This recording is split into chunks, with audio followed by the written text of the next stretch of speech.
Well, it's starting to get real down in Texas, to say the least. So, you know how people in Texas or people involved with governing Texas have been saying that we're being invaded? I know it's a strong word, people get really sensitive about it, and people say, well, how could you say that about another human being? They're not invading us, they're just trying to escape. Crap. Well, to a certain extent, yes, some of the countries to our south are not great to live in. That's a fact due to cartels, due to governments, due to many things. If you ever go down to Mexico, there's a reason why they tell you don't drink the water there, unless it's in a sealed plastic bottle from a reputable company. But that being said, there are people down there who want to take advantage of the current setting of America. And when I say current setting, the current administration, who has essentially said, if you're from another country, just come on in. Come on in. We'll even get you a bus at the border and we'll send you to one of these sanctuary cities or states. How is that a thing, by the way? We have sanctuary cities? How is that enforcing our immigration policies to say, hey, you know what, don't come here? But nonetheless, there are people who are still saying, well, you know what, you can come here. It's okay. Screw the American taxpayer, because ultimately they end up paying for you. You just come on over. But when people were saying, well, we're being invaded, people were like, oh, you're being dramatic. Oh, that's not true. They're just walking over. The result was a bipartisan bill with the toughest set of border security reforms we've ever seen. Oh, you don't think so? Oh, you don't like that bill, huh? That conservatives got together and said it was a good bill? I'll be darned. That's amazing. That bipartisan bill would hire 1,500 more security agents and officers, 100 more immigration judges to help tackle the backload of 2 million cases, 4,300 more asylum officers, and new policies so they can resolve cases in 6 months instead of 6 years now. It will also give me and any new president new emergency authority to temporarily shut down the border when the number of migrants at the border is overwhelming. The Border Patrol Union has endorsed this bill. The federal chamber... Why don't you watch this and tell me if this looks like a legitimate invasion by force?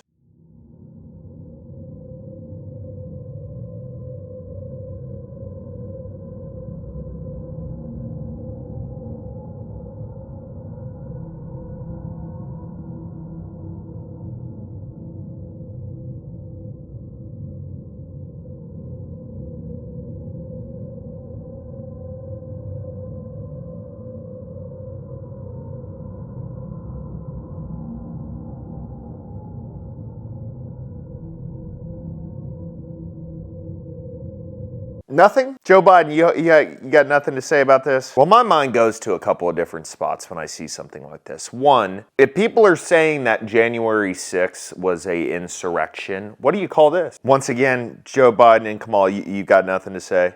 It will also give me and any new president new emergency authority to temporarily shut down the border when the number of migrants at the border is overwhelming. Well, any fucking time, sweetheart.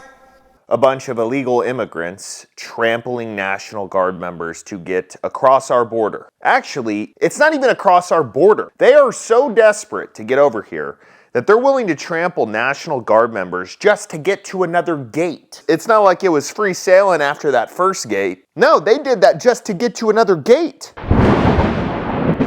Who here has ever gotten a scam text? I sure as hell have. Before I started Delete Me, I got them all the time. In fact, I have one in front of me here. That's from a guy saying that he wants to pay me weekly to wrap my car, a known scam. They get your number from online listing sites. And if you don't have a service to opt you out of them and remove your information, it's just going to continue to happen, as well as all of your personal information for anybody to see. Quick story time. Before I used Delete Me, I had an individual show up to my place. He got my address off the internet. He jumped my gate, went down my driveway, which is about a half a mile long, and knocked on my front door. Now, I did not call the police in this situation because I believe you shouldn't unless it's absolutely necessary, but it didn't go well for him. And upon questioning him, he told me that he got my address off of a website online. That's why this service is so important. So, like I've said in the past, I have hired somebody personally to take all my personal information off of the internet. So I thought I didn't even need this service, but I just got my second report in. There's been 100 107 total data brokers that have had my info. For you, it's going to be a lot higher. Listings reviewed 5,018. Data brokers with your info, 44. Once again,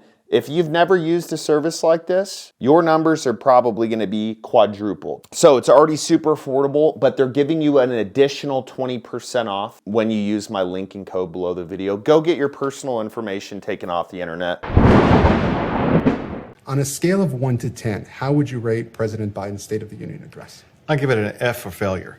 I mean, think about this concept, and that is clearly, nationally, and in every single state, there's a number one issue in America, and that's securing the border. It's an issue on which he has failed, and he waited 40 minutes to even bring it up. And when he brought it up, he provided no solutions whatsoever and hardly any empathy whatsoever.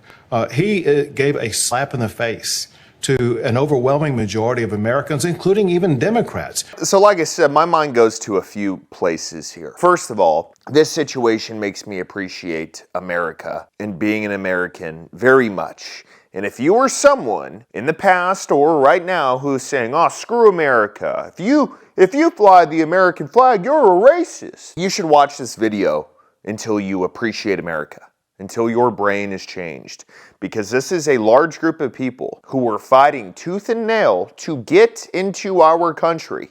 That should tell you something about how proud you should be to be an American. But of course, we've got half of the country who's like, yeah, screw America. The second place my mind goes to is, how has this been continuously ignored? I mean, can we think about a couple of different situations where our federal government has said, you know what, we need to send aid to this place. We need to send billions of dollars to these places. Ukraine, Israel. Biden just said it about the bridge that collapsed in Baltimore. Where is the money for the border? Where is it? Where is it? Seriously. I mean, they're going back and forth on this policy to legitimately lock down the border. And our federal government is once again fighting against us in Texas and saying, hey, look, this is not something that we're willing to do. It's not something that we're willing to enforce. We pretty much don't want a border. What else can really be said?